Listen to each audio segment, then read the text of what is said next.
أعوذ بالله من الشيطان الرجيم بسم الله الرحمن الرحيم السلام عليكم ورحمة الله وبركاته. إن الحمد لله نحمده ونستعينه ونستغفره ونعوذ به من شرور أنفسنا ومن سيئات أعمالنا. من يهده الله فلا مضل له ومن يضلل فلا هادي له. أشهد أن لا إله إلا الله وأشهد أن محمدا رسول الله. يا أيها الناس اتقوا ربكم الذي خلقكم من نفس واحدة وخلق منها زوجها وبث منهما رجالا كثيرا ونساء واتقوا الله الذي تساءلون به والأرحام إن الله كان عليكم رقيبا. يا أيها الذين آمنوا اتقوا الله حق تقاته ولا تموتن إلا وأنتم مسلمون. يا أيها الذين آمنوا اتقوا الله وقولوا قولا سديدا يصلح لكم أعمالكم ويغفر لكم ذنوبكم ومن يطع الله ورسوله فقد فاز فوزا عظيما. أما بعد فإن أصدق الحديث كتاب الله وخير الهدي هدي محمد صلى الله عليه وسلم. شر الأمور محدثاتها وكل محدثة بدعة وكل بدعة ضلالة. Alhamdulillah, hari ini kita masuk pada ayat 214 dari surat Al-Baqarah, di mana Allah Subhanahu wa taala berfirman, a'udzubillahi minasyaitonir rajim. Am hasibtum an tadkhulul jannah wa lamma ya'tikum mathalul ladzina khalaw min qablikum. Apakah kalian itu mengira bahwa kalian itu akan masuk surga padahal belum datang pada kalian apa yang terjadi pada umat-umat sebelum kalian.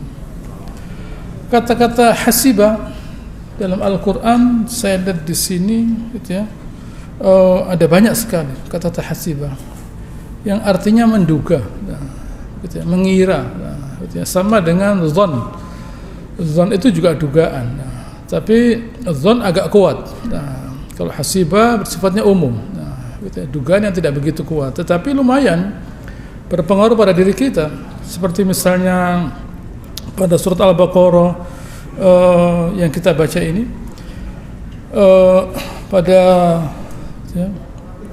pada surat Ali Imran, gitu ya, Allah Subhanahu wa taala berfirman 142, am hasibtum an tadkhulul jannah. Apa kalian itu mengira bahwa kalian itu bisa masuk surga begitu saja? Walamma ya'lamillahu alladhina jahadu minkum wa ya'lamas sabirin. Padahal Allah Subhanahu wa taala itu belum mengetahui, belum melihat orang-orang yang jihad di antara kalian dan yang sabar.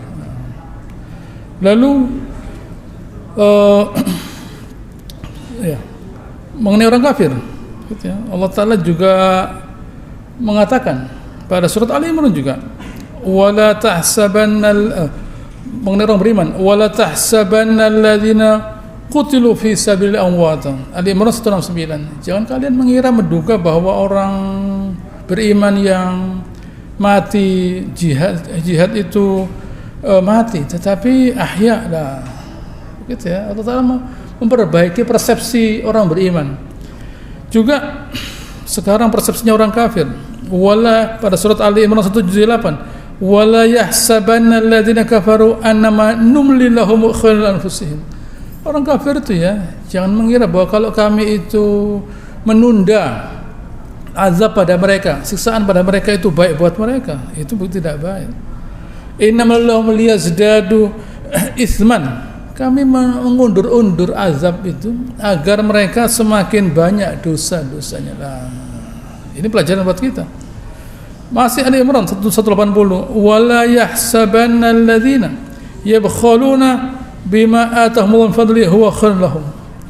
Jangan sekali-kali mereka yang bakhil dari infak itu baik buat mereka. Bal huwa syarrun lahum, jelek buat mereka. Sayutawaquna ma bakhil bihi yaumil qiyamah. Akan kami lingkarkan pada mereka apa yang tidak mereka keluarkan di dunia ini di hari kiamat nanti. Nah, ya, Allah Ta'ala memberitahu kepada kita agar kita itu jangan sampai kita itu salah di dalam menduga Allah Subhanahu wa taala. Oh, kalau orang kafir tidak diazab, dia tidak diazab selamanya, tidak diazab, nanti ada waktunya. Oh, kalau tidak sedekah tidak ada masalah, nanti ada saatnya. Nah, oh, kalau orang itu mati syahid, mati, tidak, hidup dia. Begitu ya. Allah Ta'ala memberitahu kepada kita jangan sampai kita itu salah ya, di dalam menduga. Pada surat Ibrahim 42, wala tahsabannallaha ghafilan amma ya'malu adh-dhalimun. Jangan sekali-kali kalian menduga bahwa Allah Ta'ala itu lupa terhadap perbuatannya orang zalim. Inna yu'akhirum liyawmin tashkhasu fil absar. Allah Ta'ala menunda hukumannya itu sampai pada hari di mana mata mereka itu membelalak. Begitu. Orang itu zalim. Kok tidak diazab sekarang? Oh, ada waktunya. Ada waktunya, bukan sekarang kata Allah Ta'ala. Allah Ta'ala jangan dianggap lupa, tidak tahu. Tahu Allah Ta'ala. Lupa, tidak lupa. Ada waktunya, ada tempatnya, yaitu hari kiamat nanti. Nah, masih Ibrahim, surat Ibrahim 47. Fala tahsabannallaha mukhlifa wa'adihi rasulah. Innallaha azizun dzuntiqam. Jangan kalian menduga bahwa Allah Ta'ala itu tidak memenuhi janji kepada nabinya, dipenuhi. Nah, kenapa? Innallaha azizun dzuntiqam. Allah Ta'ala itu aziz, bisa membalas. Allah Ta'ala ada waktunya. Nah, jangan semuanya harus sekarang. Berbuat baik langsung ada hasilnya, maksiat langsung diazab. Tidak ya. Kalau ditunda, semakin ditunda balasan suatu kebaikan semakin besar balasannya. Semakin ditunda balasan suatu kejahatan semakin besar balasannya. Penundaan itu baik. Kenapa? Untuk orang beriman semakin besar balasannya. Untuk orang kafir ya sama saja, semakin besar azabnya lah. Jangan kita menduga bahwa Allah Ta'ala itu lalu tidak memperhatikan perbuatan kita, diperhatikan lah. Nah, lihat di sini pada ayat Al-Mu'minun 115. Afa hasibtum annama khalaqnakum abathan. Apa kalian menduga bahwa kalian itu kami ciptakan abas, sia-sia, tidak ada gunanya, tidak ada tujuannya? Tidak. Wa annakum ilaina turja'un, lalu terus tidak kembali. Tidak. Kalian kami ciptakan, kami jadikan ada tujuannya. Dan kemudian nanti hasil perbuatan kalian itu kalian bertanggungjawabkan di akhirat nanti. Kalian akan kembali kepada saya dan kalian harus bertanggungjawabkan rezeki berupa umur, kesehatan, kepandaian, kecerdasan yang saya berikan kepada kalian. Nanti saya tanya, itu nanti dipakai apa?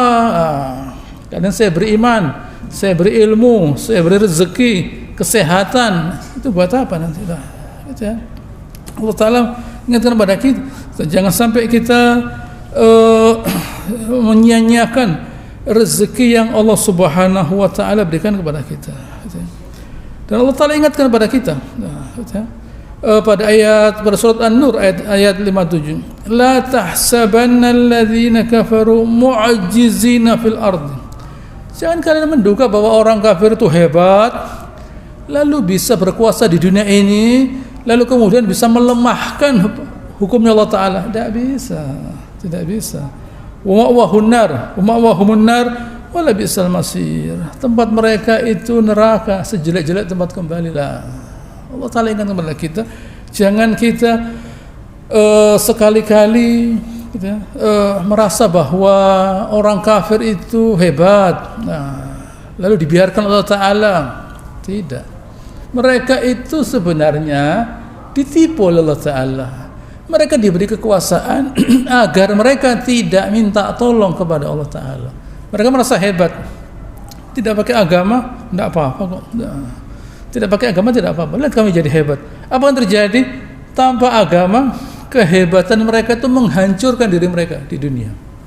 Tanpa agama, tanpa Islam, tanpa petunjuk, kehebatan mereka itu menghancurkan diri mereka di dunia ini, bukan di akhirat saja. Sekarang di dunia mereka sudah hancur karena kehebatan mereka. Orang bodoh tidak bisa buat apa-apa, biasa saja. Tapi orang pintar bisa membuat bom, bisa membuat ini. Daya hancurnya lebih hebat lagi. Nah, tertipu mereka, tertipu oleh kenikmatan Allah Ta'ala yang sebenarnya itu menghancurkan diri mereka sendiri karena mereka tidak beriman kepada Allah Subhanahu wa taala. Hampir sama dengan yang pada Al-Baqarah 214 ini, Al-Ankabut, pembukaan Al-Ankabut ayat 2, ahasiban nas ayyutraku ayyaqulu amanna wa hum la yuftanun. Apakah manusia itu menduga bahwa mereka itu kami biarkan gitu ya, begitu saja tanpa kami beri ujian. Baik, sekarang kita kembali kepada firman Allah Subhanahu wa taala yang sedang kita bahas. Pertanyaannya sekarang,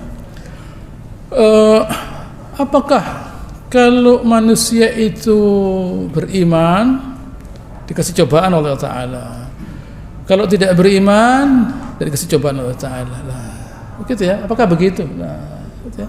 Allah Ta'ala mengatakan pada surah Al-Imran, in takunu ta'lamun fa innahum ya'lamun kama ta'lamun. Kalau kalian itu sakit, menderita karena panah, karena pedang dan sebagainya, orang kafir juga sakit sama saja. Kalau kita ada gempa bumi, ada pandemi, katakan, apa pandemi itu milih? Nah, tidak, seluruh dunia kena. Nah, itu ya. Lalu gempa, lalu angin, nah, semua di dunia ini kena. Nah, gitu ya. Semuanya kena. Tidak lalu karena beriman kasih cobaan. Oh, tidak beriman hidupnya gampang, sama saja. Peraturan Allah Ta'ala itu merata. Hanya saja, gitu ya. Hanya saja orang beriman itu dia salah persepsinya. Dia menganggap bahwa kalau hidup di dunia ini harus nikmat. Saya kasih contoh misalnya. Orang sekolah misalnya. Sekolah ini kok pakai gitu ya, pakai menghafal ya. Sekolah ini kok pakai mikir ya. Sekolah ini kok pakai ujian ya. Gitu ya. Kok tidak nikmat? Maksudnya bagaimana? Maksud saya itu sekolah, berangkat ke sekolah, kemudian saya duduk-duduk dengan teman saya ngomong-ngomong, lalu saya pulang. Itu namanya mall. Nah, kalau kita ke mall, kita ketemu teman kita, duduk ngomong-ngomong sambil minum kopi dan sebagainya, terus pulang. Hasilnya tidak ada hasilnya. Tapi kalau sekolah tidak. Sekolah itu datang, belajar, mikir. Nah, setelah itu ada ujian, dapat ijazah. Ijazah menunjukkan kita punya ilmu bisa dipakai kerja. Nah, begitu ya. Jadi Allah Ta'ala ingatkan kepada kita bahwa hidup ini harus mulia. Hidup kita tidak sama dengan malaikat, dengan jin, dengan hewan, dengan tanaman. Mereka itu, kata malaikat, katakan mereka bertasbih gitu ya. Mereka bertasbih. Tapi apakah untuk mereka ada surga atas balasan perbuatan mereka? Tidak ada. Karena tidak ada unsur di situ gitu ya, ingin menjadi mulia karena pengorbanan. Tidak ada. Malaikat itu yang penting dia diciptakan dan kemudian dia bertasbih memuji Allah Ta'ala. Di situ dia sudah merasa mulia. Orang beriman tidak. Orang beriman dia kepingin lebih baik, lebih besar pengorbanannya. Orang mulia, orang beriman, dia merasa. Orang beriman, lihat kata Nabi SAW, satu dari 7 golongan yang dinaungi Allah Subhanahu wa taala di hari kiamat nanti. Seorang beriman yang mengingat dosa-dosanya lalu dia meneteskan air mata. Nah, bayangkan.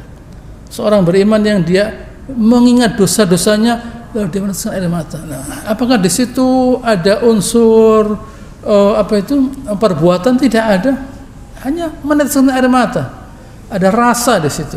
Rasa malu kepada Allah Ta'ala bahwa segala kenikmatan yang dia terima selama ini dia balas dengan kemaksiatan. Nah, Gitu. Ada rasa malu dia. Saya itu bagaimana ya?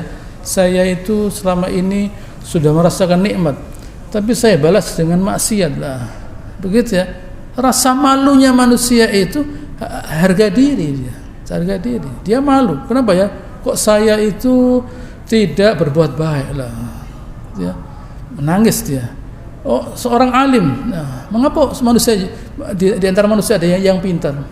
Karena dia merasa bahwa saya harus lebih memahami agama Allah Ta'ala, mesti lebih memahami kitabullah, harus saya fahami sabdanya Nabi SAW lah, saya fahami. Bermunculan sekian ribu para ulama lah, mereka ini orang-orang yang mereka merasa bahwa saya tidak pantas di dunia ini hanya diam-diam saja, saya mesti belajar, saya pelajari agama ini, saya ajarkan pada orang lain agar orang lain itu mentaati Allah Ta'ala. Kalau malaikat tidak, yang penting saya sudah ibadah.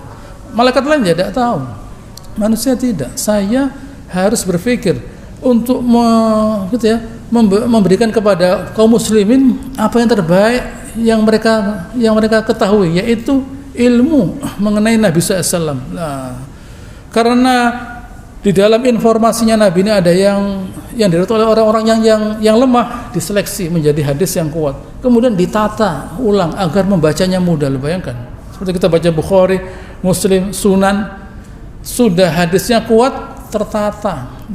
Bayangkan, sudah itu perjuangan. Nah, apa yang mendorong mereka untuk mau berbuat begitu? Nah, di samping itu banyak selain ulama, banyak orang yang membuat masjid misalnya, karena terdorong bahwa di sini mesti ada masjid. Masih ada lagi secara umum kaum muslimin, saya merasa semua kaum muslimin, saya merasa saya harus beribadah. Nah, saya harus berzikir, saya harus membaca Al-Qur'an loh. Kata harus itu kesadaran untuk berbuat baik itu tidak dimiliki oleh malaikat. Nah, begitu ya. Malaikat itu bukan ada kesadaran misalnya, oh saya sekarang harus lebih memahami misalnya, tidak bisa. Manusia tidak. Saya sekarang harus lebih memahami. Saya sekarang harus lebih banyak berbuat baik lah. Begitu. Sehingga nantinya lah, sewaktu dia menerima cobaan dari Allah Subhanahu wa Ta'ala, dia akan berkata, gitu ya, inna lillah wa inna ilaihi raji'un. Nah, dia berkata inna lillah wa inna ilaihi raji'un. Kami ini miliknya Allah Ta'ala. Miliknya Allah Ta'ala kita itu. Nah, miliknya Allah Ta'ala artinya kalau yang hilang itu apa sih? Oh, yang hilang itu kenikmatan berupa materi, berupa moral. Nah, gitu ya. Tidak apa-apa. Kita miliknya Allah Subhanahu wa Ta'ala lah. Dan kita akan kembali kepada Allah Ta'ala. Allah Ta'ala akan membalas perbuatan kita loh. Beda orang beriman itu. Orang beriman itu cobaannya menghasilkan pahala. Kenapa? Karena dia melihat sisi baik dari apa yang dia rasakan. Nah, begitu ya. Dia melihat sisi baik apa yang dia rasakan. Sehingga Nabi berkata, ajaban ya amil mu'min, hebat orang beriman itu, gitu ya. In asabatu sarra syakara, kalau mendapatkan kenikmatan bersyukur dia. Wa in asabatu dharra sabar, kalau kena musibah dia sabar lah. Sabar itu bukan sesuatu yang dia pilih, tidak. Dia tidak kepingin mencari musibah. Dia kepingin hidup ini nikmat, tetapi dia sadar kalau saya itu tidak sabar, kalau saya tidak sabar, saya tidak akan menjadi mulia. Oh begitu ya? Iya. Kenapa? Karena saya berarti tidak melakukan perbuatan apapun. Misalnya para ulama misalnya, belajar mereka, mencari hadis dan sebagainya. Sabar mereka. Karena mereka ingin mencari keridhaan Allah Subhanahu wa Ta'ala. Ingin mencari keridhaan Allah Subhanahu wa Ta'ala. Sehingga apa yang mereka kerjakan, begitu ya, mendapatkan pahala yang besar dari Subhanahu wa Ta'ala, karena mereka ingin mendapatkan keridhaan Allah Subhanahu wa Ta'ala. Berangkatnya dari mana? Saya ulangi lagi supaya tidak lupa. Berangkatnya dari rasa mulia, rasa harga diri. Rasa harga diri itu ditunjukkan adanya rasa malu. Contohnya saya kasih contoh, misalnya Nabi SAW, beliau sholat malam sampai kaki beliau bengkak. Katanya Aisyah, ya Rasulullah, kamu kan sudah diampuni Rasulullah. Apa kata beliau? Afala akunu abdan syakur, apakah saya tidak menjadi orang bersyukur? Beliau implementasikan rasa syukur beliau dengan menghadap Allah Subhanahu wa taala. Begitu. Beliau merasa bahwa apa yang saya terima bernilai, yaitu kenabian. Kita juga begitu. Kita mesti merasa bahwa apa yang kita terima berupa petunjuk bernilai. Nah, begitu ya. Bernilai, bukan sesuatu yang sia-sia. Oh, saya sekedar gitu ya, sekedar diberi Allah Subhanahu wa taala gitu ya, petunjuk lalu gitu ya, lalu tidak ada tujuannya, tidak. Nah, gitu ya. Allah Subhanahu wa taala dalam Al-Qur'an Allah pada surat Al-Maidah, gitu ya, pada surat Al-Maidah Allah taala berfirman kepada Bani Israel, walaqad akhadha mitsaq Bani Israil wa ba'atha wa qala Allah inni ma'akum. Allah berkata, saya bersama kalian kalau lain aqamtumus shalah, kalian mendirikan salat, wa ataitumuz zakat, bukan zakat, wa amantum bi rusuli, kalian beriman kepada Rasulullah, wa azzartumuhum, loh gitu ya, kalian mendukung mereka begitu ya, kalian mendukung mereka lah gitu ya, kalian mendukung para nabi tadi lah. Jangan bukan lalu sekedar begitu saja, tidak, harus kalian dukung nabi tadi. Nah, gitu ya. Itu mesti kita gitu ya, kita pahami hidup di dunia ini perlu kita isi dengan mendukung Allah Subhanahu wa taala, dengan mendukung nabinya. Ini adalah hidup yang bernilai. Nah, baik, sekarang kita kembali kepada firman Allah Subhanahu wa taala, di mana mereka itu yang dulu-dulu itu Allah taala katakan masadhumul ba'sa wadh-dharra, mereka itu tertimpa oleh al-ba'sa. Al-ba'sa di sini adalah al-faqr. Semua yang di luar tubuh kita, baik berupa kemelaratan ataupun apapun, kekurangan makanan dan sebagainya, paceklik, semua itu al-ba'sa.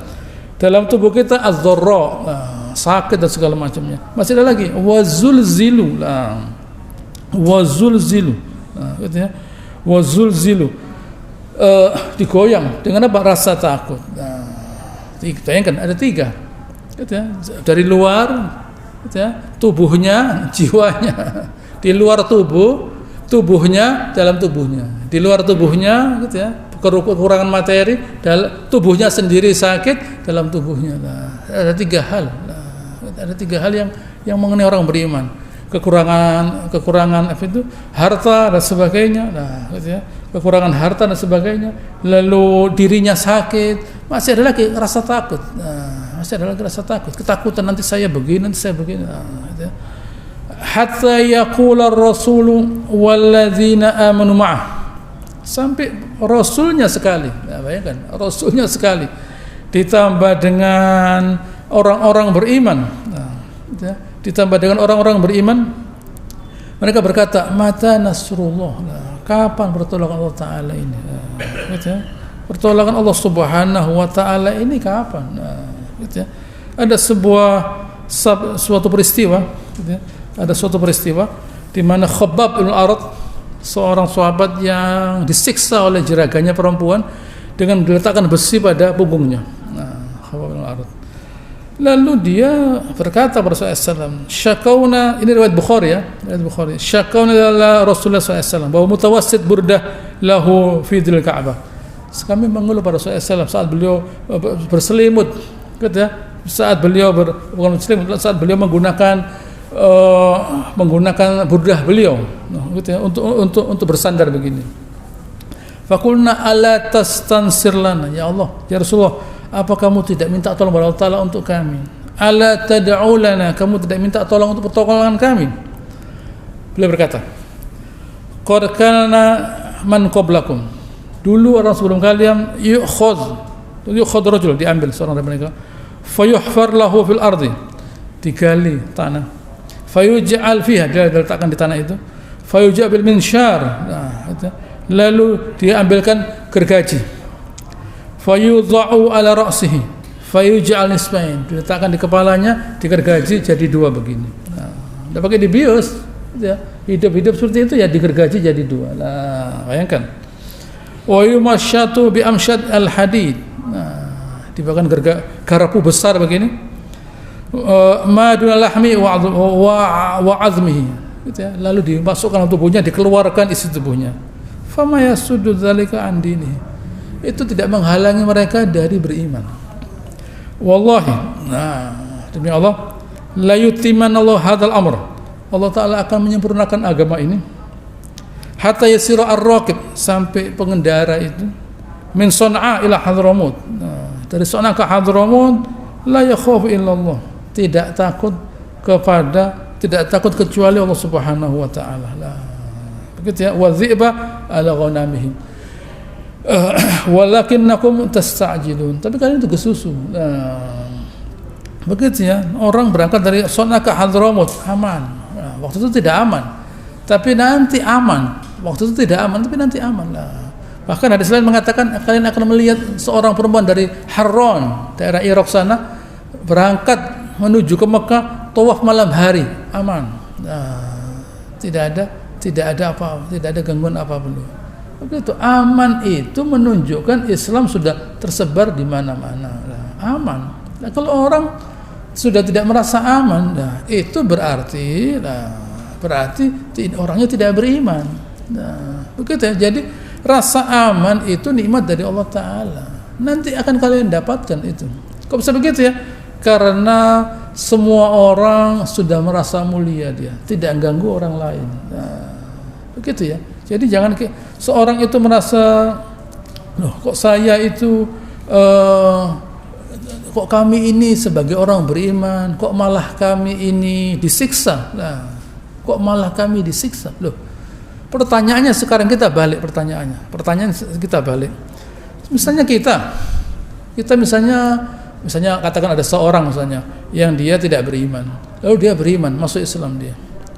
Lalu saya masuk Islam kok saya dikasih cobaan, kok saya disiksa. Baik, dibalik pertanyaannya, bagaimana kalau sekiranya kamu waktu tidak beriman itu Allah Ta'ala matikan dan dia menyiksa, bagaimana? Salah? Tidak salah Allah Ta'ala. Oh, begitu ya? Iya, tidak salah Allah Ta'ala. Kalian sekarang sebagai orang beriman diganggu oleh manusia, kalian keberatan. Dulu kalian tidak sholat, minum khamr, Allah Ta'ala tidak murka. Bisa Allah Ta'ala mematikan. Begitu minum khamr langsung mati, bagaimana? Disiksa Allah Ta'ala. Salah? Tidak salah Allah Ta'ala. Begitu ya, kita itu waktu melawan Allah Ta'ala lupa. Waktu kita diganggu oleh manusia, loh saya kok diganggu, kok saya didolimi, kok saya beginilah. Waktu kita merasakan nikmat, kita lupa. Waktu nikmat itu ditarik baru ingat kita, loh. Kenapa? Ya kenapa? Ya kok nikmatnya kok tidak ada. Waktu nikmat itu ada dan selalu ada, dan kalian tidak merasa mulia dengan nikmat itu. Taunya nikmat itu berharga waktu ditarik oleh Allah Ta'ala. Oh iya ya, waktu kita sakit kita tahu bahwa nikmat itu sehat itu berharga. Waktu uang kita tidak ada, habis, iya ya, dulu waktu saya ada harta tidak saya pergunakan dengan baik. Baru waktu barang itu hilang, oh iya ya, kok tidak ada uang. Oleh karenanya hendaknya kita itu mengambil sisi baik dari musibah yang menimpa kita. Karena kalau kita itu salah di dalam mengatur cara berpikir kita, gitu ya, musibah menjadi musibah yang sebenarnya, menjadi hebat musibah itu. Kalau kita itu salah dalam memandang suatu musibah, salah berpikir, musibah itu akan menjadi musibah. Misalnya begini, misalnya saya mengajak orang, misalnya saya memberitahu orang, misalnya saya meminta pada seseorang, lalu dia menolak. Nah, loh, orang ini bagaimana ya? Saya ajak dia berbuat begini, saya ajak dia supaya begini, kok dia menolak? Mestinya kan dia nurut. Menurut kita, kalau orang itu nurut, baik menurut kita. Allah Ta'ala mengatakan tidak. Kalau orang ini nurut pada kita, nurut keinginan kita, tidak baik. Oh begitu ya? Iya, karena kita tidak. Misalnya ada seorang, misalnya saya rekomendasikan Anda minum obat ini, oh tidak bisa, tidak cocok loh. Saya minum obat itu sembuh kok. Iya, tapi saya tidak mau lah. Tersinggung, kita marah loh. Misalnya orang itu betul-betul minum obat itu, diminum, lalu besoknya dibungkus bagaimana? Besoknya sakit meninggal bagaimana? Urusan pidana kita meminta pada seseorang untuk minum obat dan dia kehilangan nyawa loh, bagaimana? Jangan. Apa yang kita terima, ini teori. Apa yang kita terima itu yang terbaik buat kita. Apa yang kita terima terbaik buat kita. Tidak perlu kita misalnya saya minta ya Allah saya dipanjangkan sampai umur 90 misalnya. Begitu ya. Loh, bagaimana? Ulang tahun setiap tahun. Begitu ya, panjang umurnya lah. Minta supaya umurnya panjang lah. Begitu ya, minta belum tahu dia. Orang umur 80 bagaimana tidak tahu dia. Lah, begitu ya, minta selalu didoakan. Begitu ya. Dia minta rezekinya ditambah, baik. Dia anggap rezeki bertambah itu baik. Begitu ya. Dia minta dikasih kesehatan boleh, tidak apa-apa. Tapi dia tidak tahu, gitu ya, manfaat dari diberi penyakit, diberi sakit. Nah, jadi kita itu di hidup ini jangan terlalu banyak mikir, gitu ya, karena semua persepsi kita itu salah, begitu ya. Semua persepsi kita itu, gitu ya, salah. Kenapa? Karena ilmu kita terbatas. Nah, begitu ya, karena ilmu kita terbatas. Kita disuruh tidak usah bersaing dengan Allah Ta'ala, dengan manusia misalnya. Dengan manusia kita suruh ngobati orang. Kita sudah bersaing dengan dokter lah, gitu ya. Oh, Anda kasih ini saja, kita yang tidak punya ilmu. Dibanding dengan dokter bagaimana? Nah, dokter bilang orang ini saya kasih ini karena begini. Anda kok tahu? Ya saya sekolah. Anda kan tidak sekolah, saya sekolah lah. Saya tahu lah. Ini dengan manusia, apalagi dengan Allah Taala lah. Gitu ya. Kita utuk-utuk misalnya AC misalnya. Lah. Ini begini nih, ya. Gitu ya. Akhirnya AC-nya bukan pendingin tapi pemanas AC-nya. Jadi memanaskan bukan mendinginkan lah. Ini perbandingan antara kita dengan manusia, sudah banyak salahnya kita. Begitu ya, apalagi kita bandingkan dengan Allah Subhanahu wa taala. Allah Taala beritahu pada kita, apa yang menimpa kita itu baik buat kita. Ala inna nasrallah qarib. Pertolongan Allah Taala itu dekat. Apakah kita mau lah seperti orang-orang yang Allah Taala sebutkan pada ayat sebelumnya? Saya baca. Gitu ya, saya baca supaya kita tahu. Allah Taala berkata pada ayat 211, gitu ya. Zuyina sal Bani Israel, kamu tanyakan kepada Bani Israel, kama ataina min ayah bayinah, berapa banyak kami beri mereka tanda-tanda yang bayinah, yang mendorong mereka untuk beriman kepada Allah Ta'ala, baik yang dilihat mata maupun firman Allah Ta'ala. Wa may yubadil nikmatallah min ba'di ma ja'atuhumul bayinat, min ba'di ma ja'atuhum fa inna Allah syarul iqab. Siapa yang mengganti nikmat Allah Ta'ala, mengganti firman Allah Ta'ala, firman Allah Ta'ala dirubah-rubah atau kenikmatan tadi dirubah dengan kekafiran. Allah Ta'ala katakan syadidul iqab, Allah Ta'ala itu balasnya berat loh. Di sini Allah Ta'ala beritahu pada kita, dulu sudah ada orang yang terima kenikmatan, terima kenikmatan berupa petunjuk, tetapi mereka kemudian tidak beriman dengan petunjuk tadi, dirubah-rubah. Akhirnya mereka diazab lah. 212 212 Zuina lil ladzina kafaru hayatud dunya. Lihat. Orang kafir itu Allah Ta'ala katakan kami jadikan indah kehidupan dunia buat orang kafir. Wa yazkharun minal ladzina taqaw minal ladzina amanu, menghina orang beriman. Padahal nanti di akhirat waladzina taqaw fawqahum yaumil qiyamah, orang bertakwa di atas mereka di hari kiamat. Nah, jadi jangan kita merasa menganggap menduga bahwa oh kalau saya jadi orang beriman, saya itu objeknya orang kafir, kami dihina oleh orang kafir, kami dilemahkan. Tidak. Kita dijadikan Allah Subhanahu wa taala sebagai orang beriman karena mau dimuliakan Allah Subhanahu wa taala. Buktinya apa? Kita dilindungi Allah Taala dari kekuasaannya orang kafir, dari kezaliman orang kafir. Siapa yang memberi kemerdekaan kita itu siapa? Yang memberi kita kemerdekaan kepada kita siapa? Allah Taala, atas berkat rahmat Allah Subhanahu wa taala. Begitu ya, pembukaan itu atas berkat rahmat Allah Subhanahu wa taala. Bayangkan, nah, pembukaan. Begitu ya. Dan dengan didorong oleh keinginan luhur, gitu ya. Ada keinginan yang luhur lah, maka kami menyatakan kemerdekaan lah. Atas berkat rahmat Allah Subhanahu wa taala kita merdeka, itu rezeki dari Allah Subhanahu wa taala. Orang kafir tidak mengakui kemerdekaan kita, tidak mengakui. Dalam proses tidak mengakui itu mereka membantai kita. Dalam proses 4 tahun mereka tidak mengakui, mereka membantai kita. Yang mengatakan ya mereka sendiri. Mengatakan mereka sendiri, kita dibantai. Tidak boleh kita merdeka. Yang nantinya mau diambil seluruh gitu ya yang kita miliki, Bahkan iman kita pun kalau bisa mau diambil, dibatasi.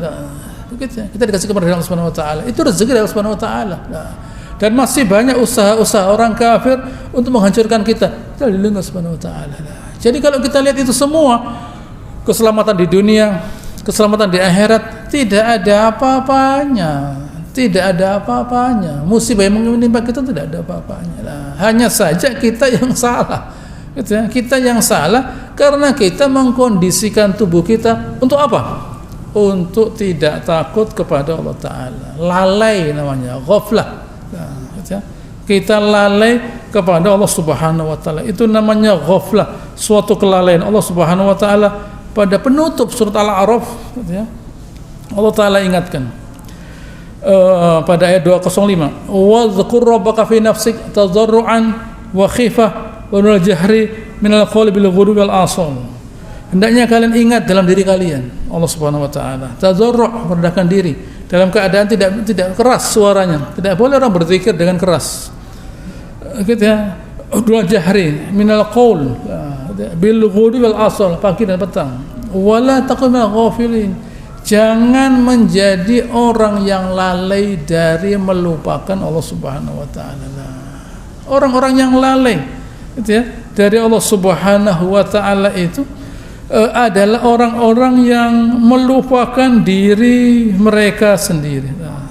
Orang-orang yang melupakan Allah Subhanahu wa taala, melupakan diri mereka sendiri. Pada surah Al-Hasyr, wala takunu kalladzina nasullah fa ansam anfusahum. Jangan kalian menjadi orang yang melupakan Allah Ta'ala. Nanti kalian melupakan diri kalian sendiri lah. Melupakan Allah Subhanahu wa Ta'ala itu artinya tidak mengerjakan perbuatan untuk Allah Ta'ala. Artinya tidak ada pahalanya. Artinya kalau kita kembali Allah Ta'ala, kita tidak punya bekal. Kan begitu tuh gampangnya. Melupakan Allah Ta'ala berarti perbuatan kita bukan untuk Allah Ta'ala. Ada pahalanya? Tidak ada. Nanti kalau kembali pada Allah Ta'ala, tidak ada bekalnya. Jangan, salah. Kita di dunia Allah SWT diingatkan, manusia, kalian itu di dunia banyak berbuat untuk Allah Ta'ala, ya berzikir, beribadah, berinfak, takut pada Allah Subhanahu wa taala, malu pada Allah Subhanahu wa taala. Nanti itu akan menjadi pahala. Pahala itu akan kita dapatkan nanti waktu kita masuk kuburan. Waktu kita masuk kuburan tidak ada temannya kita. Pahala yang menemani kita, rasa takut kita yang menemani kita. Begitu ya. Ini Allah Ta'ala ingatkan, jangan kita sibuk asyik dengan kenikmatan, gitu ya, melupakan Allah Subhanahu wa taala, padahal lupa itu sendiri suatu kehinaan. Lupa suatu kehinaan. Lupa itu suatu kehinaan. Lupa kepada Allah Ta'ala suatu kehinaan. Mengapa? Karena dia lupa memuliakan Allah Ta'ala loh. Karena begitu. Lupa dari mengingat Allah Ta'ala, kehinaan. Kenapa? Karena dia lupa memuliakan Allah Ta'ala lah. Padahal dia butuh keselamatan, keamanan, rezeki, bahkan nanti ibadah menghasilkan pahala. Semua itu berangkatnya dari ikan pada Allah Ta'ala. Tidak mungkin kita lupa lalu kepingin ibadah. Untuk siapa ibadahnya? Untuk siapa? Tidak ada lah. Begitu ya, Allah Ta'ala ingat kepada kita. Jangan kita sampai menjadi orang yang melupakan Allah Subhanahu wa taala. Bahkan saya tambah satu ayat lagi yang sudah kita baca, 213, kana nasu ummatan wahidah. Ini saya kasih contoh. Dulu manusia itu semuanya satu, baik-baik. Fa ba'atsallahu nabiyyin mubasysyirin wa mundzirin. Allah Ta'ala ngirim para nabi yang memberikan berita gembira berupa surga kalau mentaati Allah Ta'ala, mundzirin peringatan kalau mereka berbuat neraka kalau melawan Allah Ta'ala. Wa anzala ma'al kitab, ditambahi kitab bil haqqi liyahkum bainan nas fi makhtalafu fihi, untuk memberikan jalan keluar terhadap masalahnya manusia. Wa makhtalafu fihi, mereka tidak ikhtilaf berselisih illa alladziina utuhu min ba'di ma ja'al bayyinat. Nah, mereka itu tidak berselisih kecuali setelah informasi itu datang, petunjuk datang, bukannya mereka itu menjadi semakin baik, kerekeran, berselisih, bertengkar. Kenapa? Baghyan bainahum, karena hasad, iri, dengki di antara sesama mereka. Kedengkian itu membuat mereka bukannya kembali kepada Allah Ta'ala, malah saling. Fahadallahu alladziina amanu lima ikhtalafu fihi minal haqqi bi'idznihi. Allah Ta'ala kasih petunjuk orang beriman. Contohnya mengenai hari Jumat. Sebenarnya kata Nabi SAW, hari Jumat itu sudah ditetapkan dari dulu. Tapi orang Yahudi milih hari Sabtu. Orang Nasara milih sehari sesudahnya. Dan kita dipilih Allah Subhanahu wa taala berkesempatan untuk melaksanakannya di hari yang tepat, yaitu hari Jumat. Nah, padahal hari Jumat itu sudah betul gitu ya. Tapi mereka menggeser, tidak ada hasilnya. Lalu puasa mengerjakannya tidak sempurna. Haji tidak sempurna, zakat tidak, sholat tidaklah. Dari dulu sudah ada sholat, zakat, puasa, haji, itu sudah ada. Bukan hanya kita, mereka sudah dapat itu. Tapi mereka tidak melaksanakannya lah. Jadi dengan kata lain, kesimpulan dari pengajian ini, syukurilah nikmat yang penting, yaitu nikmat mentaati Allah Subhanahu wa taala. Apapun yang Allah taala berikan kepada kita tidak bisa diganti dengan nikmat ketaatan, tidak bisa. Tidak bisa. Apapun nikmat yang kita terima kalau diganti dengan ketaatan tidak bisa. Jadi ketaatan, kenikmatan itu yang utama. Yang lainnya kalau boleh saya berikan perbandingan, kenikmatan itu 99,90%. Ketaatan itu adalah 99,99% kenikmatan. Sisanya 0,001 itu kenikmatan berupa istri, anak, harta, itu bawaan saja. Tapi yang penting ada ketaatan. Kenapa? Karena kalau semua itu ada dan ini tidak ada gunanya. Yaumul la yanfa'u malun wala banun illa man ata'a biqalbin salim. Hari di mana tidak ada gunanya harta dan anak kecuali orang yang kembali dengan harta yang gitu ya, dengan hati yang selamat lah. Artinya saya kasih perumpamaan, ada orang mestinya tidak punya istri, tidak punya anak, tidak punya harta dia, tapi dia sholat. Tapi dia sholat lah. Berarti dia gitu ya, lalu dia kemudian selamat di akhirat lah.